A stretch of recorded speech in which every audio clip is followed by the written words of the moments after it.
you have resentment towards a person when you break up with them, and after you've been together so long and it didn't turn out the way that you thought it would. But Say, how's the fam? Phone. What's going on, good people? Welcome back to How's the Fam, the podcast about family, friends, and growth. And today I am joined by my cousin, my blood, my like low key, like a really good friend of mine. Like, even though we family, he's a really good friend. Rashonda, everybody. Rashonda, say what's up to the people. what's up? What's up? Hey y'all. Rashonda, go ahead and Thank you for introduce yourself having to the me. people, man. I am Rashonda. I am Tyler's cousin, like you said. I was born and raised in Dallas. Went to Houston for college. Loved the city so much. I didn't leave for a really, really long time. But now I am back in Dallas, being a mom, doing life. Yeah, that's it. What's Life up, is man? rough. That's what's up, man. So, Shonda, I don't know if you're familiar, but we like to start every episode out with a segment called Just Checking In, all right? So, Just Checking In is exactly what it sounds like. It's just us checking in with the people, just letting them know, like, what's up, like, how things are going. And so, I'm going to start out, and I'm going to let you think of one, all right?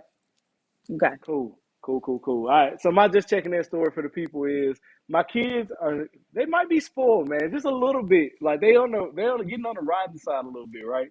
And so to kind of reel them back in, I'm debating about like after Christmas.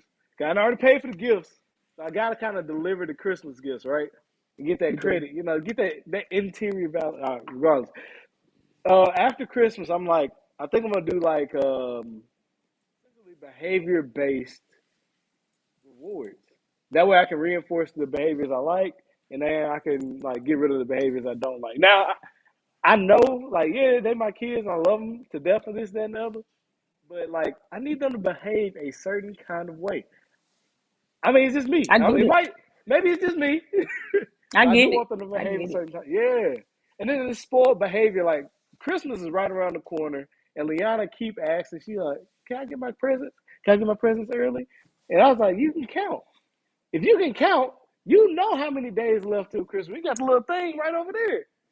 You can count. You know how many days it is till you can open a Christmas present. And we ain't even the torturous present parents. Some parents leave the Christmas gifts under the tree and they like have to look at them for this whole time. No, the gifts are hidden. They don't even know what they are. She just know that they coming. She was like, I can get them early. And I'm like, no, you're not Right. doing that. So in 2022, all of that ends. Actually, at the tail end of 2021, all of that ends. And that's my just checking in story. Now, Shauna, what you got for the people? My just checking in story is the influence of social media. It has I think it's so bad now because it's so accessible to younger kids, high school kids, middle school kids, and they look at that and they're influenced by it so much. Yeah. Like it's bad. Even like the shootings and the kids killing other kids and fights, and I mean we was bad, don't get me wrong, but these kids they definitely took it up a notch, and I do blame social media. Wow. We're gonna stay on that topic, right? We're gonna stay on that topic. Okay. But before we get into it, I have like, and that's been just checking in, all right. Now I do have a sponsor for today's episode, and I'm wearing it out loud. I'm wearing my face, and that is Pray Plan Execute. Okay, Pray Plan Execute is an athleisure, faith-based apparel company. Okay, and they create dope stuff like the shirt that I'm wearing right now. Pray Plan Execute was created for people who understand that you have a purpose. And to actually accomplish that purpose, you need to pray for it. And then you have to like actually plan it out and then execute it and do it to the best of your ability. And through doing that, you can find fulfillment, right? For those who understand purpose and fulfillment, this brand was created. Like you literally just read it every single day. You get a daily reminder of exactly what you need to do. Now, if you are one of those people and you want to wear your faith out loud, if you're one of those people and you want to have that daily reminder of accomplishing your purpose and finding fulfillment, go to prayplanexecute.shop. Again, that is prayplanexecute.shop. And then enter code FAM at checkout. Again, FAM, FAM at checkout. Now, I've been doing this for a little while at this point, and like they are actually running out of inventory. So you better hop on it quick. All right. The shirts I recommended last time, All they got left is extra larges. Try to find you the black, not this one. This one already sold out. Try to find you the black one that just says pray, plan, execute in white. Again, people are hopping on this. If you want this, hop on it now. Again, pray, plan, execute shop. Use code FAM, FAM at checkout. And remember, pray, plan, execute is more than a brand, it's a lifestyle. Now, on to the main event. Shauna, you said social media is ruining these kids, this, that, and the other. I'm not gonna Yeah. lie to you. I somewhat disagree, but I want to Really? completely hear you out. I mean, there is truth to what you say. I'm not saying there's not truth to what you say, but I'm not blaming social media as a whole, like because of it. But I want to completely hear you out in terms of like where your argument is coming from. So my question is, who are your examples who are your examples for this, or what are your examples for what you've already said about social media? Okay, so you're right. You can't hold out. Oh Lord, I forgot. Can't cuss, but you No, you can't. can cuss. Oh well, Just don't make it crazy. I'm not. But you can't. You can't completely blame social media. It does fall on parenting, but it's so accessible. I know my son got a phone. He 9. He got a Hmm. phone because if he's somewhere or even at school and something is going on, I need to know. Because you got kids killing themselves at school, you got kids bringing guns in school. Hmm. That it's just the most. So he does have a phone. I do limit what he watch. There is age restrictions on everything, but there are ways to around all of that. Hmm. Like, he's smart. They are a technology driven generation. You ain't So lying.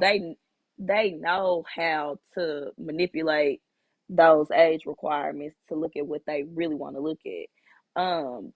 But it you see it because you have 14, 15, 16-year-old girls that look 22, 23, 24. Like when I was 16, I I looked 16. Maybe not body wise, but that's genetics. I couldn't help that. But I wasn't wearing a ton of makeup. I wasn't even wearing eyelashes. My mama wouldn't even let me go get my eyebrows waxed at Yeah. 16. I didn't do that until I got to college and was grown. And even when I was in my first year in college, it took a while for me to learn how to properly apply makeup. These girls are dang near professionals. Yeah, it's pretty And impressive. yeah, it is. It is. And it's social media. Like they look at their favorite influencer. People don't even have jobs no more. They influencers. Nobody has a real dream to be nothing. They want to be a socialite. They want to host parties because that's Yeah. what they see. But you also have to remember that these people are not going to post every single moment of their life. They're not going to show you the bad times. They're not going to show you the struggle that it took for them to get there. They're not Hmm. going to show you, everything that they're actually going through. And everybody go through stuff. Like you Yeah. can't deny that. You can't take that away because we're humans. Everybody has emotions. Everybody goes through struggles and unexpected stuff that Yeah. puts halts on their life. But they're not going to broadcast that because who would? I don't. That's not the type That's of person real. I am. That's real. So that's why I say it has so much influence on kids. Like you can ask a kid what they want to be, and they gonna say a rapper. What? Yeah. When people asked me what I wanted to be, I would be like, "Oh, I want to be a lawyer. I want to be a doctor." That was my version of successful. It didn't happen, but like At least growing you up, dared to dream. Yeah. right? It wasn't. I want to be just like Jada Chavez, or I want to be like Nicki Minaj. I don't know, but those weren't my influences. I never said I wanted to be Whitney Houston growing up because that's more Yeah. my time frame.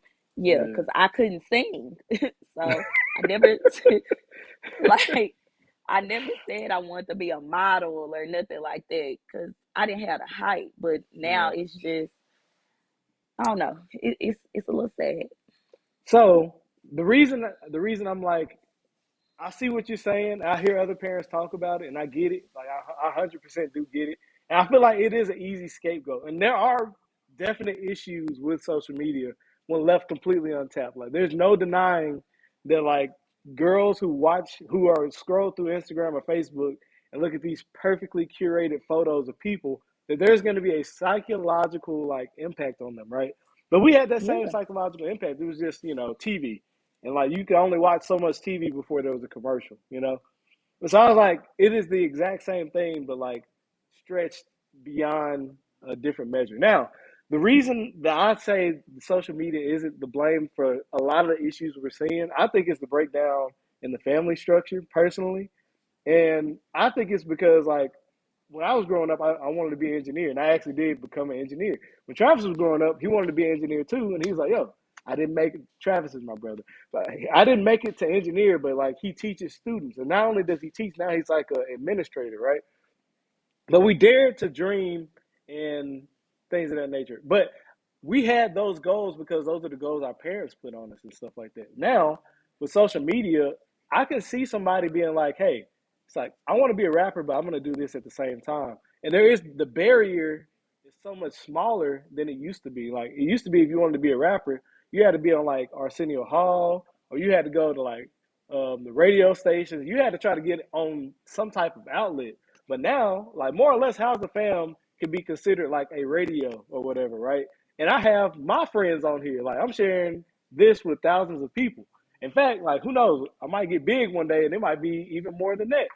So right. I think what you're seeing is the barrier to entry in some of these places has been lowered, so people can dare to dream.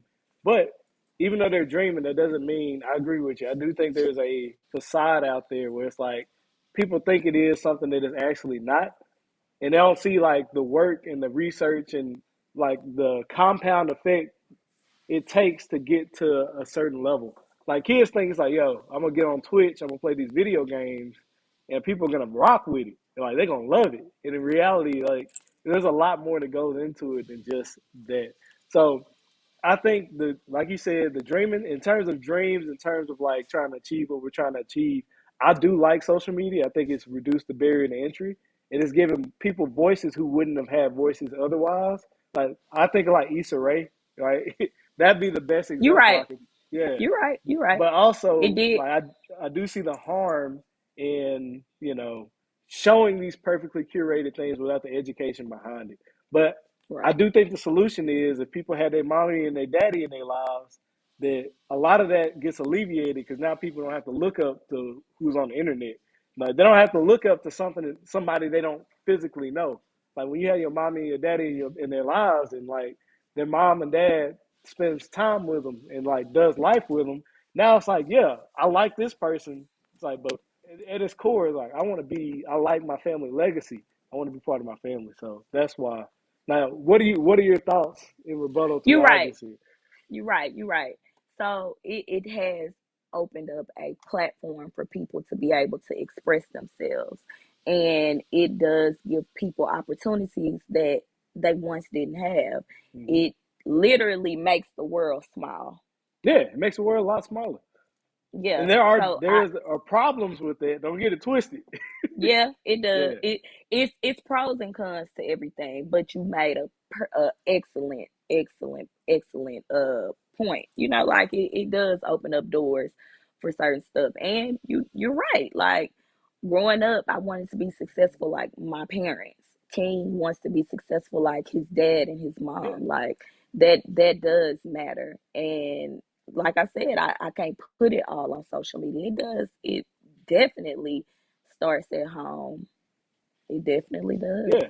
Because I like I pledged, right, and I've talked to a lot of kids, and not only do I talk to kids in schools, but like in my own church, I've talked to kids, and the ones who have those dreams of like I have, for example, there are some kids in our church that are like, yo, I want to be a professional chef when I grow up. I was like, so how? Like, let's work backwards. You want to be a professional chef? What do you got to do?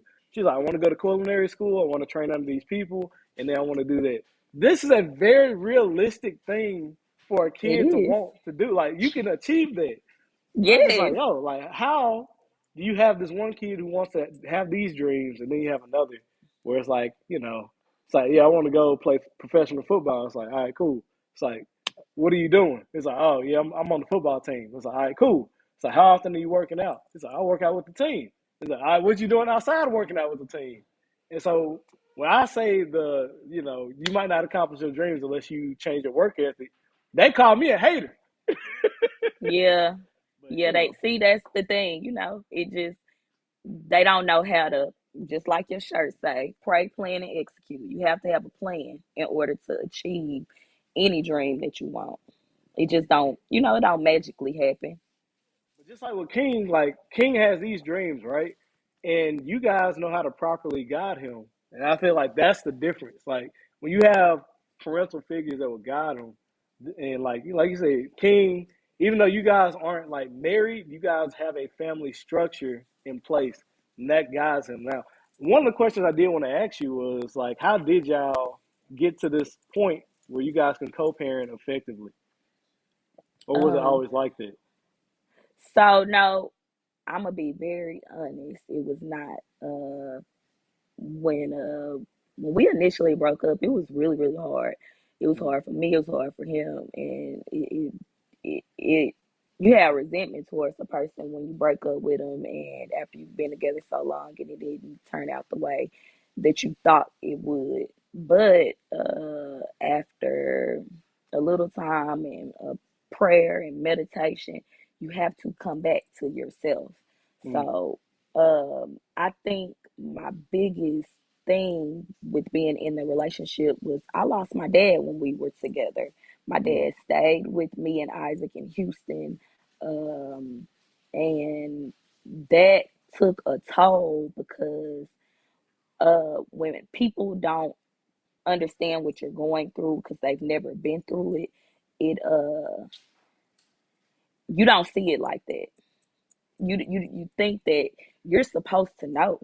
So I think I kind of lost who I really was like during that period, and I had became so consumed with finding happiness in Isaac and in King that I wasn't looking for it in myself. But we worked really really hard to get back cool and be friends. And my biggest thing was I know what a hateful co-parenting relationship looks like. My parents didn't deal with each other for a long time after they were divorced, and I never would want that for King. I always would want him to know that his parents love him, and even though they're not together, that they love and have love and respect for each other. mm, So I would always say that, like, no matter how upset Isaac would get, like in the process, it would just be like, we gon' love on each other and we're going to love our son because he deserved it. Like he yeah. deserved to know, love. I just know, what a unhealthy co-parenting relationship can look like, and I just Mm-hmm. did not want that. So I kind of drove it into Isaac, like, we gonna make it work for him. We don't Yeah. have to be together, but we're not gonna argue in front of him. We're not gonna fight in front of him because he don't need to see that. He's a child. He Gotcha. don't need to be brought into an adult situation. And so, is that motivation enough to keep what you guys have going now, going into the future? Is that a good enough motivation? Yeah, I always put my kid first. Uh, in every situation, I can say that I put myself first, but it's not true. I'm gonna put him first. That's my son. He didn't ask to be here. Um, that's the one person who can actually depend on, mommy to not make them happy, but Yeah. to make sure that you're good, to you make sure you feel like you're in a safe space. Mm, So if any given, but we have an understanding. I think since we were friends first, we had to get that back. Before we started dating, it was a friendship, so we had to actually get the friendship back. And Yeah. now I actually do consider him like one of my best friends. I can talk to him about pretty much everything, anything. He can talk to me pretty much about anything. And that's kind of where it is. You have to have that friendship foundation for any kind of relationship that you go into, because that's how you build loyalty and trust with That's one what's up. another. That's great, man. That's great. Yeah. Talk about your parents' divorce. Now, you were a child when that happened, but like it seems like it's impacted you even to this day. So, what do you think were the long-term impacts of watching your parents kind of? I guess it was a messier divorce, but watching your parents kind of split up. Um, my dad, great provider, wonderful provider. Uh, I was daddy's girl, if growing up, like if you knew. But he did not make a lot of monogamous choices. If that makes sense. All right. So, when my mom found out, I don't know if she was trying to like stay because of me or because I don't know. We've never talked about it. I was a kid. I just I'm really good at reading people. I think I've always been good at reading people. So you Hmm. could feel it. You could feel, she wasn't happy. And I think she was like, I gotta put me first. And my daddy was not for that. And during that time, he was in jail too. So imagine you losing everything and then being in jail. So their divorce was messy because of that. But he also didn't realize that he had caused her a lot of pain, a lot of hurt, put her in financial situations that she shouldn't have been in. Yeah. Like when you get married, you trust that your partner has your best interest at heart. And it just didn't seem like he did at the end of the day, because not only did he put his family at risk, but he took food out of our mouth. Like Yeah. it stopped. He was the provider. My mom ended up losing her job because he went to jail. It was horrible. It was a Yeah. very, very messy divorce. Yeah. And he was in jail. So when he got out of jail, he still held that bitterness for her. Mm. And they did not he was not for it. Like he he I don't he would really they both would though. They both would talk real bad about each other in front In of front me. of And you. I never yeah. So I that's why I was like, we're not gonna do this. We're not gonna do this. I'm not gonna talk bad about Isaac in front of King. If I gotta talk bad in front of about Isaac, I'm just gonna write it down in a journal, talk to my mama about it, but King can't be around because it's his daddy. And words, you remember stuff like that, like Yeah. it's no way that I'm 34 and remember my mama and my daddy talking that bad about each other. Like it was horrible. It was really, really bad. Mm. And it hurt my mama a lot. It hurt him a lot. And yeah, yeah, That's real. yeah. And so now, I guess when they split, did you have to make the decision of like who you were gonna go with? No, my mom had full custody of Okay. me because my dad was in jail. Once he got out of jail, he was on probation. They did have a custody agreement. I went with my dad, like probably like every other weekend. But like as I got older, it became more frequently. Um, just because my mom had remarried. Hmm. My dad dated, but he dated a lot of people. So that don't even count. But like I Oh. grew up the only child, and everybody that he dated, they would have kids. So that would always draw me to want to be over there at his house a little bit more. He eventually got remarried a few times too. But yeah, and then when I got in high school, I think I was a junior in high school, maybe a sophomore. My dad got me a car. long story short, my mama was, Yeah. by this time, their relationship had gotten a lot better. I think they matured enough and, they kind of let the past be the past. Yeah.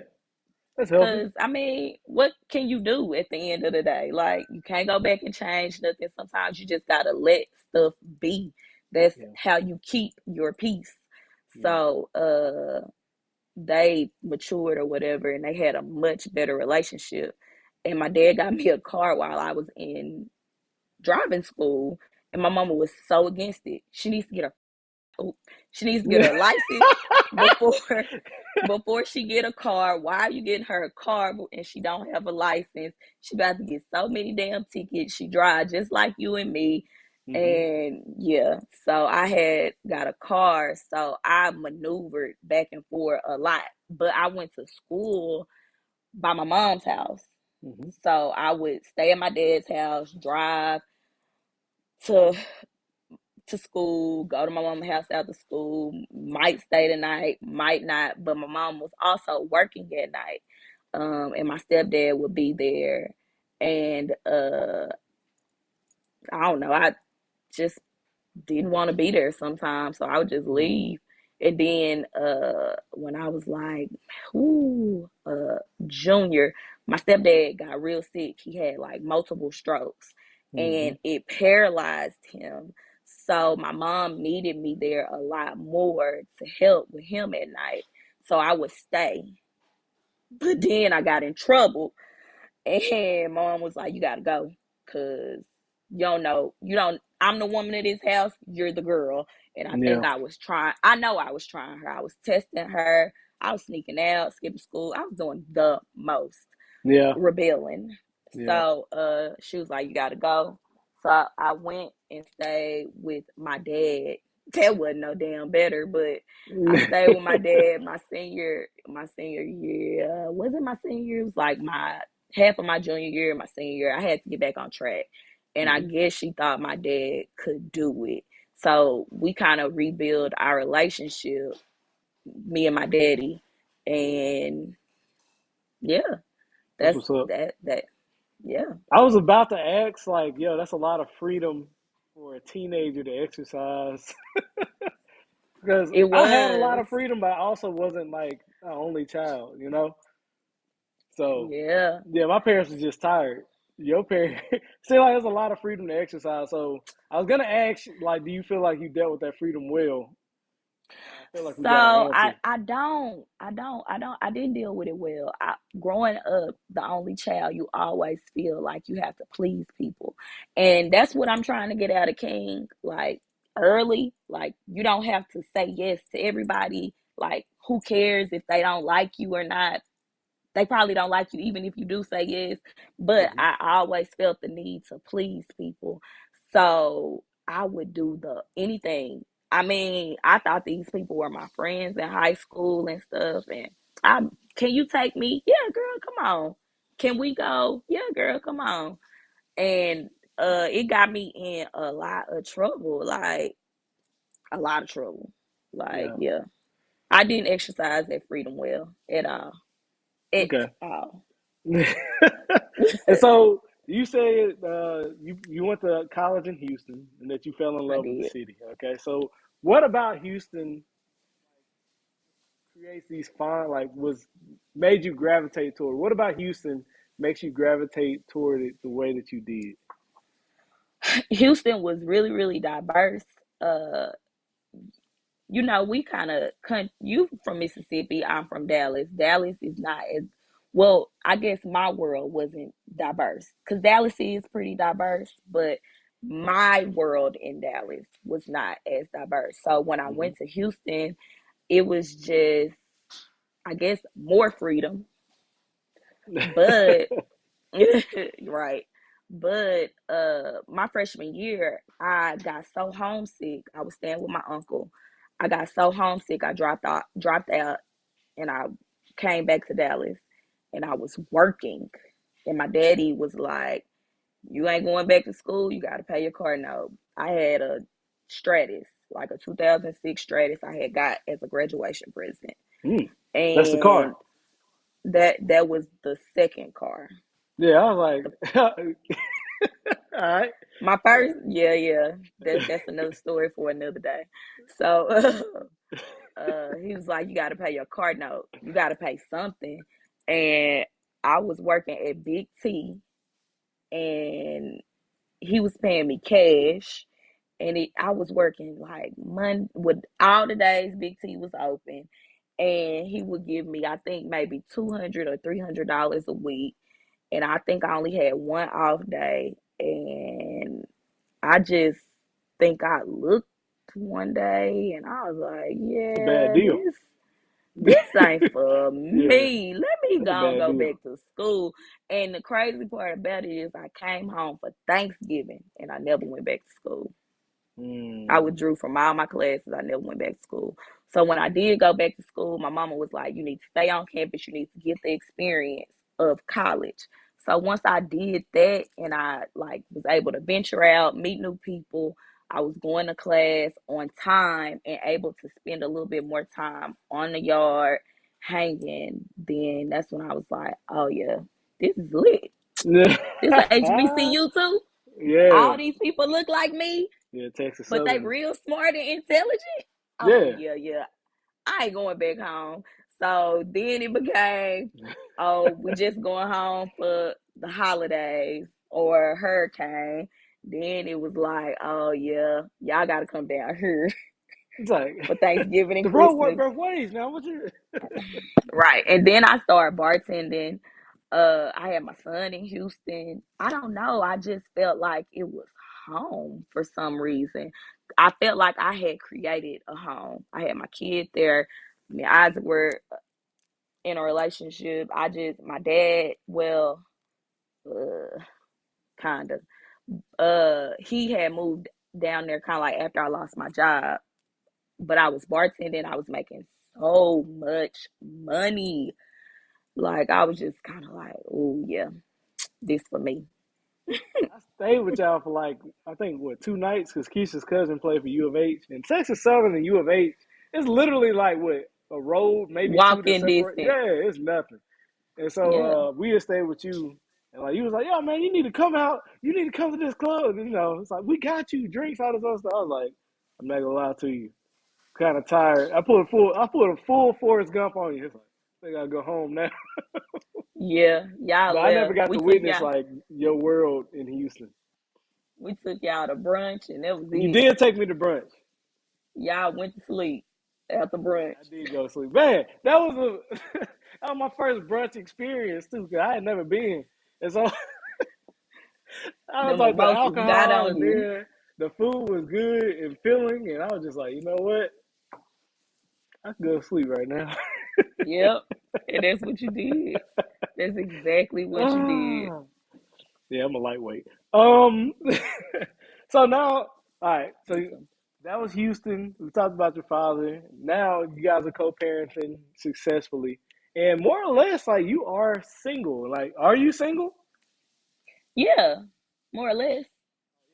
All right, that's the yes or no question. So now the question Yeah, is: Are I you single? Are you single because you're not married, or are you single because like you actually are single? no, I actually am. I actually am. Uh, and I really don't go on very many dates these days. Mm. Before the pandemic, I had a date night every single Friday. But after I just I don't know. So It's what changed? hard to the pandemic, I don't know. It changed a lot Yeah. for a lot of stuff. I I would just go out to have fun. I'm still really not looking for anything serious with anyone because I enjoy peace and I enjoy my space. I am a person who I like to be left alone. I like my alone time. I don't like clinginess. The only person that I'll tolerate clinginess from is King. And this is very true. I'm not a lovey-dovey person, and I don't believe in fairy tales. I just, Mm. if it happened, I'm gonna go with the flow person. If it happens organically and naturally, I'm gonna go with it. I'm gonna flow with it. But if not, then I'm gonna block you. And Just like I'm that. I'm a conversationalist.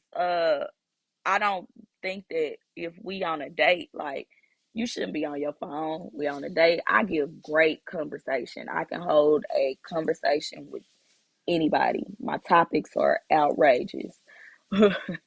So that'd be kind of hard. People they be hyped up on my looks, like so Hmm. fine, and just be like, there's so much more to me. Yeah. And so, all right, listen.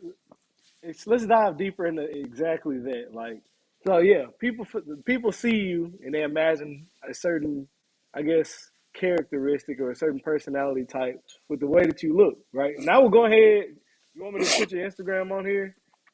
You can, that's fine. I'm gonna go ahead and tag your Instagram. You can leave and check it out, or you can whatever. Make sure you follow my cousin, by the way. And so people Yeah, see follow you me. and they expect a certain type of personality, and then what they see isn't necessarily that because like you are more or less an intellectual, and like you said, you are a conversationalist. Hence, why you are so successful at being a bartender, right? And so, Hence, hence. yeah, and so the question becomes: a limiting factor in terms of being beautiful and being a conversationalist, or is that just the total package, and you haven't found the person who can fit into your world, Um, or neither? I told you before, I can read people really, really good. You So I did. can sniff out bullshit a mile away.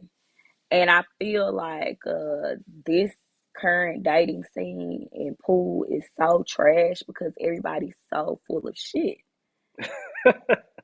They feel What I makes don't it? think nobody really wants to be themselves. They think they have to be someone else because of who you are. But like, yeah, that's not even the case. Hmm. I So it's just a total lack of authenticity when people meet new people. yeah, yeah, yeah. Okay. And so Like for people who don't have the radar that you have, what are like maybe two or three telltale signs that somebody is being unauthentic or inauthentic? I don't if know which one it is. okay, so if you guys are talking and all they're talking about is their selves, that is like a red flag. Hmm. Cause date yourself. You're not trying to get to know me. You ain't like if it's not a two-way conversation and you gotta butt in or red flag. If they're on their phone, if they're on their phone, while you guys are out eating instead of talking. Like I get, yeah, you gonna eat, but red flag. Uh,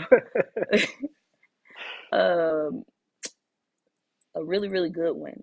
If a person can't make a plan with you, like, hey, when are you free? Let's go do something this date or this date at this time instead of, hey, are you free? Come over, let's chill. I got my own house. It is so comfortable. Like, my couch is comfortable, my bed is comfortable. So, if a person is only inviting you to their house, red flag, red That's what's flag. up. We're gonna stop you there. I know you probably write the book, and you know what? If you want to, I can help you write that book. By the way, that's awesome. That's awesome. We have some other stuff that we're gonna talk about. We wanted to talk about, but we'll do that in the part two. Like if y'all like this and y'all say y'all want the part two, then do exactly that. So, Rashonda, we like to end each episode with a segment we call "Words of Encouragement." Words of encouragement is exactly that. It's just us giving some words to enlighten the people until we see them again, okay? So I'm gonna let you think of your Okay, words of encouragement for the people. I'll go first. I'm gonna clean up a little bit, then I'll get into mine. Good? good, go, good. All right, let's do it. All right, so first and foremost, if you made it this far into the video, okay, if you made it this far into the podcast, come on, hey, thank you, man.